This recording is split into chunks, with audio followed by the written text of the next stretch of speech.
Hello and welcome to another edition of the Saturday Review. Each week we step back from the headlines to ask a much bigger question. Not simply what's happened, but why it matters. Behind every breaking news story lies a deeper conversation about justice, society, and the future we are creating together. This week we'll begin with one of the most troubling justice stories in Britain.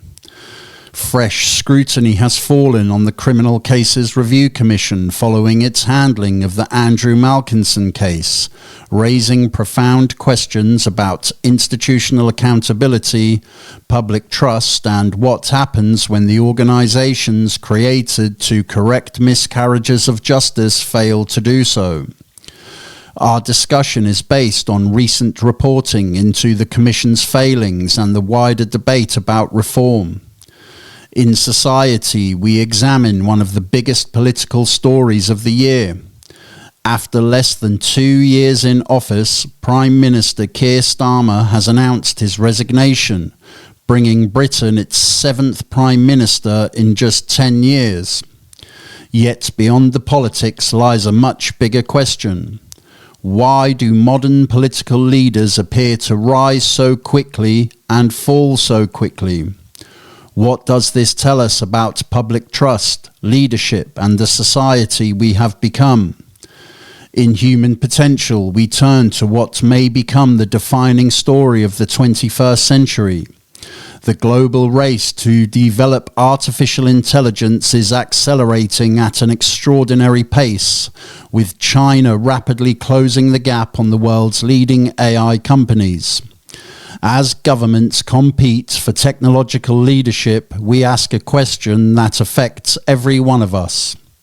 Is AI simply the next technological revolution, or are we witnessing the beginning of a fundamental transformation in human civilization?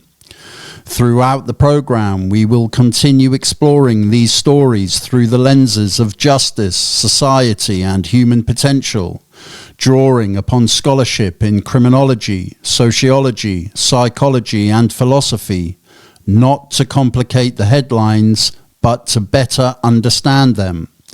I'm Adam J. Robinson. This is the Saturday Review. Justice is one of the oldest promises made by any civilized society. Long before modern governments, political parties, or police forces existed, communities recognized that peace depended upon one fundamental principle.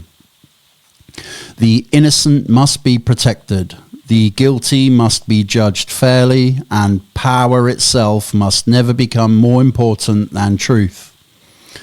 Those principles have shaped Britain's constitutional history for centuries.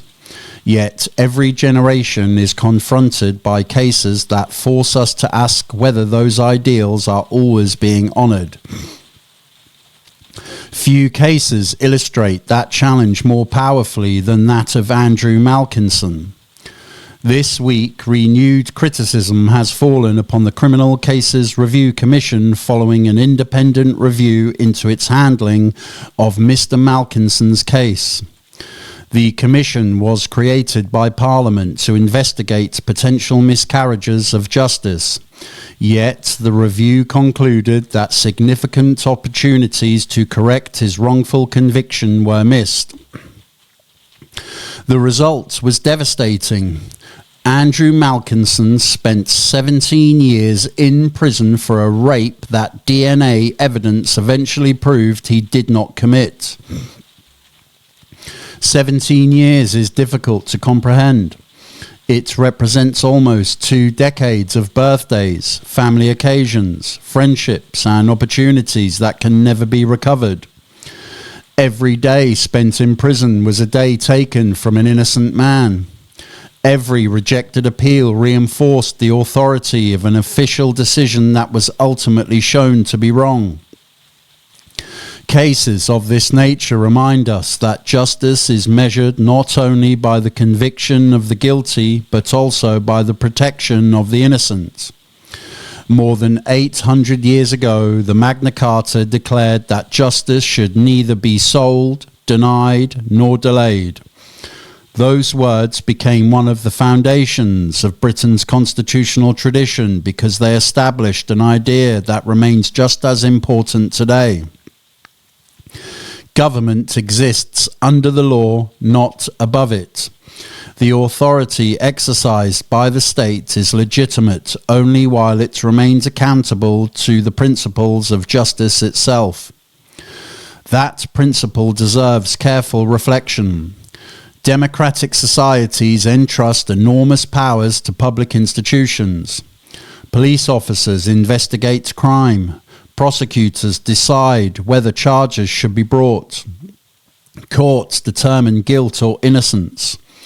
Prison governors enforce sentences passed by judges. Every stage of that process involves authority granted by society, and every stage depends upon public confidence that those powers are exercised lawfully, proportionately, and fairly. Accountability is therefore not an obstacle to justice. Accountability is one of the conditions that makes justice possible. The Andrew Malkinson case also reminds us of something else that is often overlooked. Challenging the state is extraordinarily difficult. A single individual stands against organizations possessing legal powers, specialist knowledge, public authority, and institutional credibility. Most people would assume that if numerous institutions have reached the same conclusion, they are probably correct. That assumption is understandable, yet history demonstrates that institutional agreement and factual truth are not always the same thing.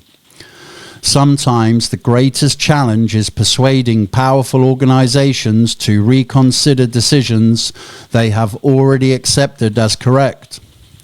History shows that miscarriages of justice rarely result from a single catastrophic mistake.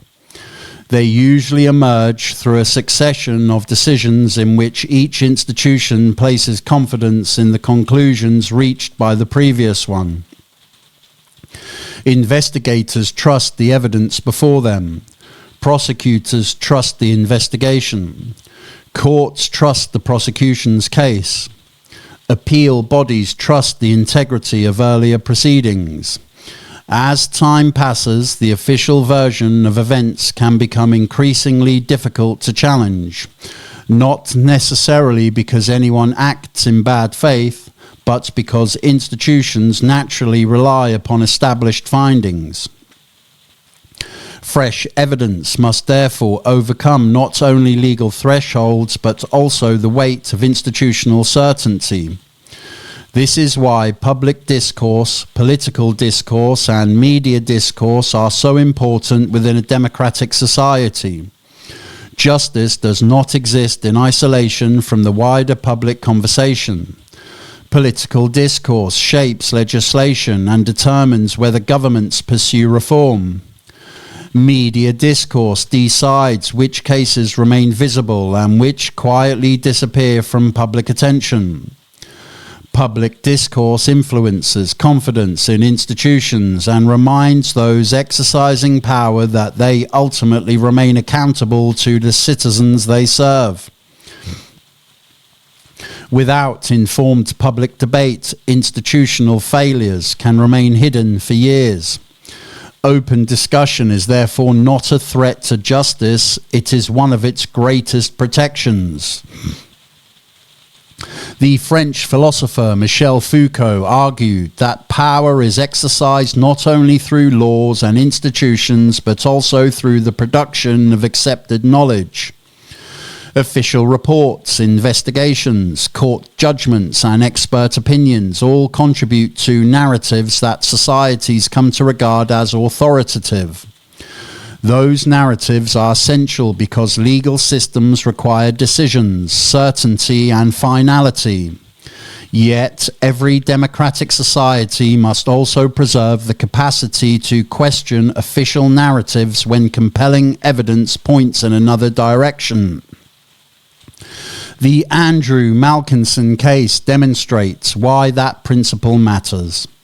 Once DNA evidence fundamentally altered the factual picture, every institution had a responsibility to confront that new reality with openness rather than defensiveness. Legitimacy depends not upon claiming infallibility, but upon possessing the integrity to acknowledge errors when the evidence demands it. Lord Chief Justice Hewitt famously observed that justice should not only be done, but should manifestly and undoubtedly be seen to be done. That principle remains one of the cornerstones of British law because public confidence depends upon visible fairness as much as legal correctness. Citizens obey the law not simply because they fear punishment, but because they believe the justice system strives to act impartially, independently, and honestly. Every miscarriage of justice, therefore, damages more than the life of one individual.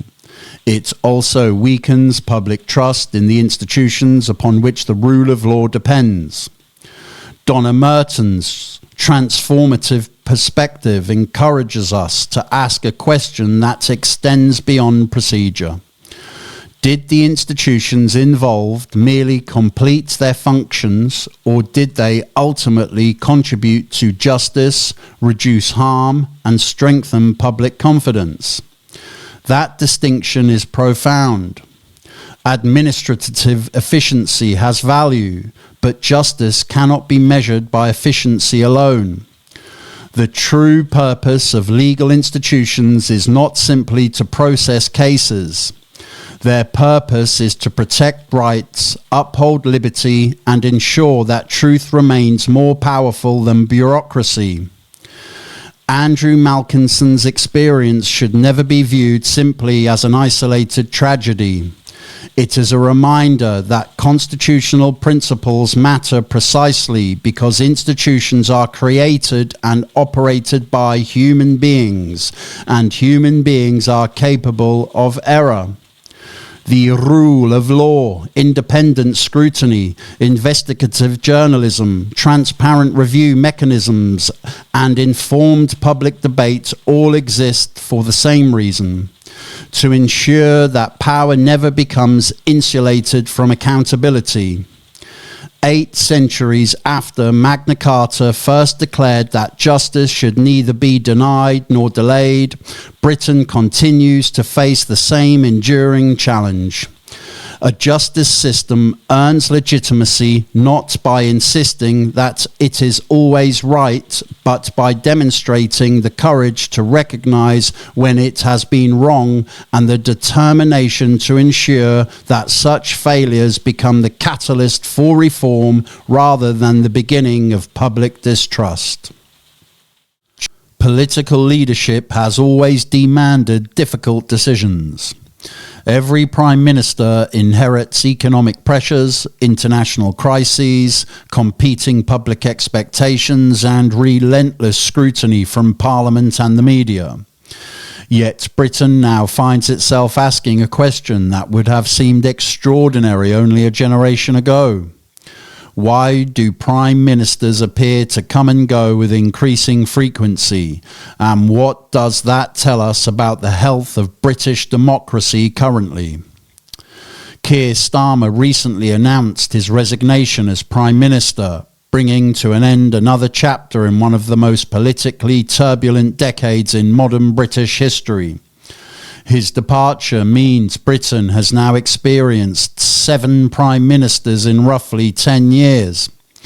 David Cameron, Theresa May, Boris Johnson, Liz Truss, Rishi Sunak, Keir Starmer, and now the prospect of a new Labour leader taking office.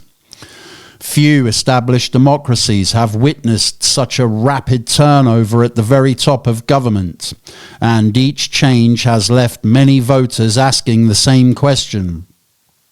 If the person leading the country changes so frequently, who exactly are the public choosing when they cast their vote? Britain's constitutional arrangements provide a legal answer. Citizens elect members of parliament rather than a prime minister directly. The leader capable of commanding a majority in the House of Commons is invited by the monarch to form a government. That process is entirely constitutional, yet many voters feel they elected one national leader only to find another entering Downing Street without a general election. Whether one supports or opposes that convention, it helps explain why many people feel increasingly disconnected from political decision-making. Confidence is influenced not only by who governs, but by whether governments appear to honour the promises upon which they sought election. Every political party publishes a manifesto before a general election, setting out commitments designed to secure public support. Governing is rarely as straightforward as campaigning.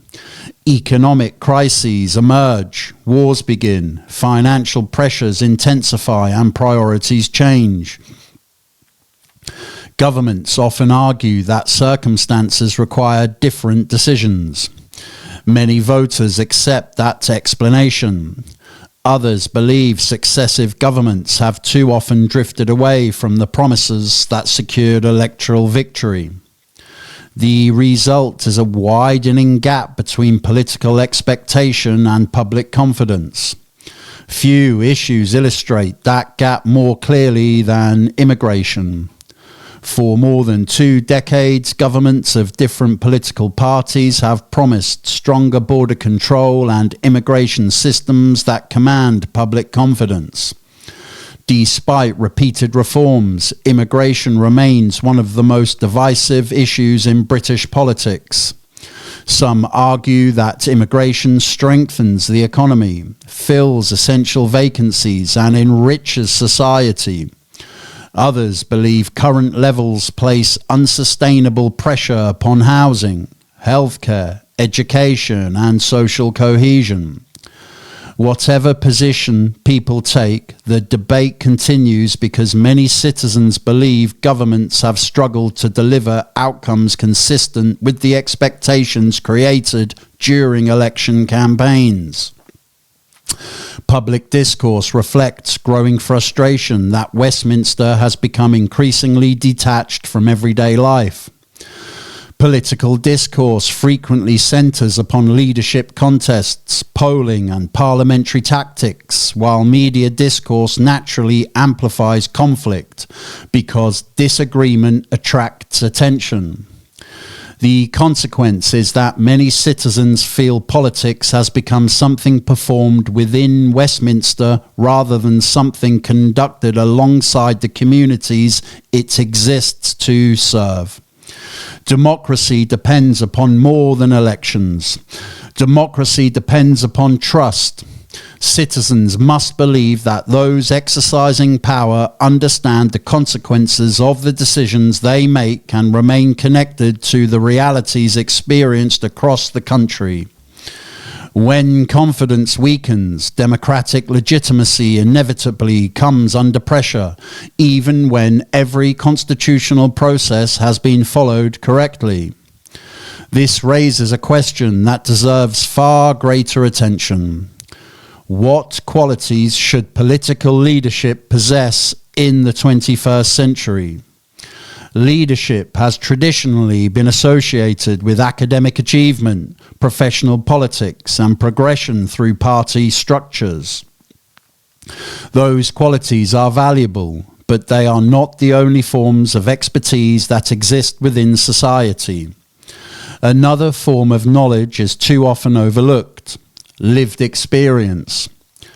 Former members of the armed forces understand military life in ways textbooks never can. Survivors of domestic abuse understand support services differently from policymakers who have never needed them. Former care leavers understand children's services from the perspective of those who relied upon them. People who have overcome addiction understand recovery through experience rather than theory. Former prisoners who have successfully rebuilt their lives understand rehabilitation as something lived rather than simply discussed. These perspectives should complement professional expertise, not replace it. Across healthcare, education and community organizations, lived experience is increasingly recognized as a valuable source of knowledge. Peer mentors, patient representatives and community leaders often build trust because they understand problems from the inside. It is therefore reasonable to ask whether democratic institutions could benefit from embracing the same principle more deliberately. Imagine a parliament where lived experience sits alongside legal, economic and political expertise. Imagine advisory groups including former offenders helping shape rehabilitation policy, victims and survivors of crime contributing to criminal justice reform, people with disabilities informing social security policy, and those who have experienced homelessness helping redesign housing services. Such an approach would not weaken representative democracy. It could strengthen it by ensuring that public policy reflects not only theory but lived reality. Keir Starmer's resignation is therefore about far more than the departure of one Prime Minister. It invites us to reflect upon the condition of British democracy itself. 7 prime ministers in a decade may reveal political instability, but the deeper question concerns trust. If confidence in politics continues to decline, perhaps the challenge is not simply finding another leader. Perhaps the challenge is rethinking leadership itself. If lived experience were integrated more intentionally into local government, parliament and the institutions that shape public policy, would Britain become a nation whose decisions were not only constitutionally legitimate, but also more deeply connected to the people they are intended to serve? Throughout this week's programme, we have explored justice and society. We have examined what happens when institutions lose public confidence and when political leadership struggles to maintain public trust. Those conversations lead us towards an even bigger question. If the world is changing faster than ever before, what kind of future are we creating? And what kind of people must we become to lead it? This week, one of the biggest stories in artificial intelligence came not from Silicon Valley, but from China. Chinese AI companies continue closing the gap on the world's leading frontier models, challenging the long-held assumption that America would dominate the next technological revolution. The race for artificial intelligence has become one of the defining economic, scientific, and geopolitical contests of the 21st century. Many people see this as a battle between nations, China versus America, East versus West, competition versus cooperation. Yet every technological revolution eventually asks a far deeper question than who wins the race. It asks what humanity chooses to become because of it. AI has the potential to transform healthcare, education, science, and economic productivity in ways previous generations could scarcely imagine. At the same time, it raises serious questions about employment, misinformation, surveillance, and the concentration of power. Every breakthrough, therefore, presents humanity with a choice: fear or hope, conflict or cooperation, division or unity. Technology itself will not decide which path we follow. Human beings will. For that reason, I believe the greatest resource on Earth is not artificial intelligence. It is human potential. Across Britain and throughout the world, millions of people possess extraordinary ability that remains hidden beneath adversity. young people who have never been encouraged to believe in themselves, individuals rebuilding their lives after addiction, former prisoners determined to contribute positively to society, veterans adapting to civilian life, survivors overcoming trauma, communities left behind by economic damage. The greatest tragedy facing civilization is not a shortage of talent. It is the extraordinary amount of human potential that never receives the opportunity to flourish.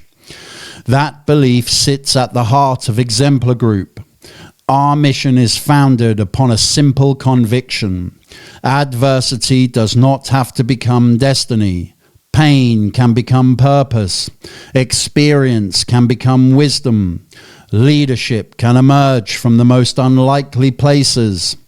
Every person possesses value beyond the worst thing that has ever happened to them. The responsibility of society is not merely to manage problems. It is to cultivate possibility. History remembers civilizations not simply for the technologies they invented, but for the values that guided those inventions. Fire changed survival. The printing press transformed knowledge. Electricity revolutionized industry. The internet connected the world. Artificial intelligence may become the most powerful technology humanity has ever created.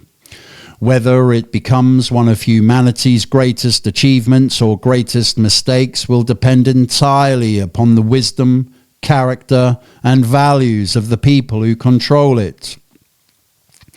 Robert Greene explores this idea through the law of short-sightedness, arguing that individuals and societies often become trapped by immediate problems while neglecting the long-term consequences of their decisions. Political cycles reward short-term thinking, yet the future prosperity of the United Kingdom will depend upon investments made today in education, innovation, well-being, and the development of human capability rather than simply economic growth. The future is not something that simply happens to us. It is something we create through the decisions we make today. Every child we inspire, every community we strengthen, and every life we help transform becomes an investment in the future prosperity of nations. Artificial intelligence may become one of the greatest technological achievements in history, yet no algorithm can replace courage, compassion, integrity, or wisdom. Those qualities remain uniquely human, and they will ultimately determine whether technology serves humanity or humanity becomes controlled by technology. Eckhart Tolle reminds us that genuine transformation begins with awareness. Before we can change the world around us, we must first become conscious of the assumptions, fears, and habits that shape our thinking. Nations are no different. A society becomes stronger when it is willing to recognize not only its achievements, but also the barriers preventing millions of people from reaching their full potential. Awareness is the beginning of transformation because we cannot improve what we refuse to acknowledge. Suzuki taught that when you do something, you should burn yourself up completely like a good bonfire, leaving no trace of yourself. There is a powerful lesson here for the age of artificial intelligence. Excellence is rarely created through distraction or half-hearted effort. It emerges from complete presence, commitment, and discipline. The societies that flourish in the decades ahead will be those prepared to dedicate themselves wholeheartedly to learning, innovation, and service. Improving the quality of life in modern Britain therefore requires more than economic growth. It requires stronger families, healthier communities, better education, meaningful employment, improved mental well-being and opportunities for every citizen to contribute according to their abilities. Prosperity should not be measured only by the size of our economy. It should also be measured by the extent to which people are able to live lives of dignity, purpose, and hope. This is why I believe untapped human potential is the greatest resource on earth. Somewhere in Britain today, there is a future scientist who believes they are not intelligent enough. A future entrepreneur who has never been encouraged to take a risk. A future healer overcoming addiction. A future community leader leaving prison determined to build a different life. A future inventor sitting in a classroom convinced that nobody believes in them. Their potential already exists. The challenge is whether society will recognize it before it is lost. Exemplar Group exists because we believe the greatest act of leadership is helping people discover what they are capable of becoming. We believe pain can become purpose, adversity can become leadership, and lived experience can become wisdom that transforms communities. We refuse to define people by the worst chapter of their lives because history repeatedly demonstrates that some of humanity's greatest contributions have come from individuals who have overcome extraordinary hardship. The story of artificial intelligence is therefore not simply about China, open AI, or the race between competing technologies. It is about humanity itself. Every generation inherits defining moments that shape the centuries that follow. This is ours. We can build a future driven by fear, division, and competition, or we can build one founded upon hope, cooperation, and human flourishing. AI may accelerate progress beyond anything previous generations imagined, yet the future of civilization will never be determined by machines alone. It will be determined by the choices we make, the values we protect, and the potential we choose to unlock in one another. That is the mission of Exemplar Group, to help transform survival into significance by demonstrating that the greatest investment any society can ever make is not in technology, but in people. For when human potential is unlocked, families become stronger, communities become healthier, nations become more prosperous, and humanity itself moves one step closer to becoming the very best version of itself. For